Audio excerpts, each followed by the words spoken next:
नमस्कार दर्शको, उजनी धरणाची बुधवार दिनांक 27 ऑगस्ट 2025 सकाळची अपडेट आपण पाहणार आहोत।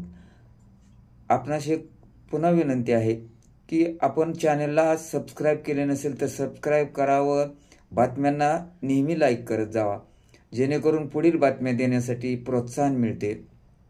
व बातम्या लाईक केल्याने व चॅनलला सबस्क्राइब केल्याने तुम्हाला वेळच्या वेळेला जेणेकरून सर्व प्रकारच्या अपडेट तुम्हाला मिळतील। यासाठी कोणताही चार्ज नसतो, शुल्क आकारले जात नसते, फक्त लवकरात लवकर तुम्हाला बातम्या सर्वात अगोदर मिळू शकतात, हा एक सांगण्याचा उद्देश। तर पाहूया उजनी धरणाची आजची अपडेट। उजनी धरणात आज काल सायंकाळी दौंडकडून जी येणारी 6 वाजताची आवक होती 25,726 क्युसेक्स होती।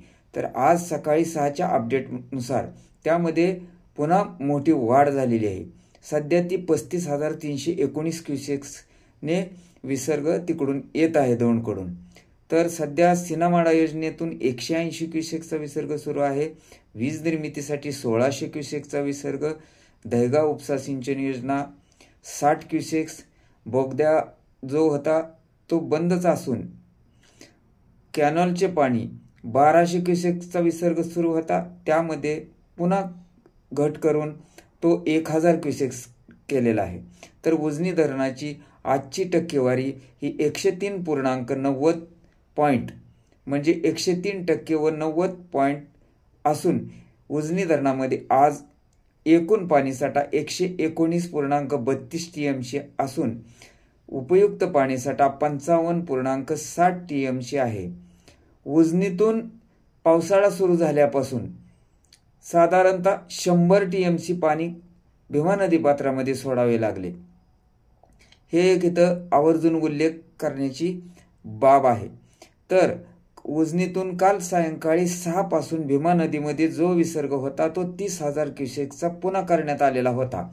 45,000चा 30,000 केलेला होता, मात्र त्यामध्ये मध्यरात्री 12 वाजल्यापासून वाढ करण्यात आलेली आहे व तो विसर्ग 45,000 क्युसेक्स केलेला आहे व वीज निर्मितीसाठी 1600 क्युसेक्सचा विसर्ग केलेला आहे। तर असा मिळून एकूण 46,600 क्युसेक्सचा विसर्ग भीमा नदीपात्राच्या मध्ये थेट आहे। तर वीर धरणाची सध्या तरी कालचीच माहिती आपल्याकडे उपलब्ध आहे, ती 15,766 क्युसेक्सने काल दुपारपासून वीर धरणातून निरा नदीपात्रामध्ये पाणी सोडण्यात येत होते। ते जरी आपण जरा वेळ गृहीत धरले तर सावधानता म्हणून या दोन्हीची बेरीज साधारण निरा आणि भीमा या दोन्हीची बेरीज 62,000च्या पुढे संगम येथे साधारणतः होऊ शकते। त्यामुळे नदीकाठच्या नागरिकांनी सतर्कता व सावधानता बाळगावी असे आवाहन उजनी धरण प्रशासनाने केलेले आहे।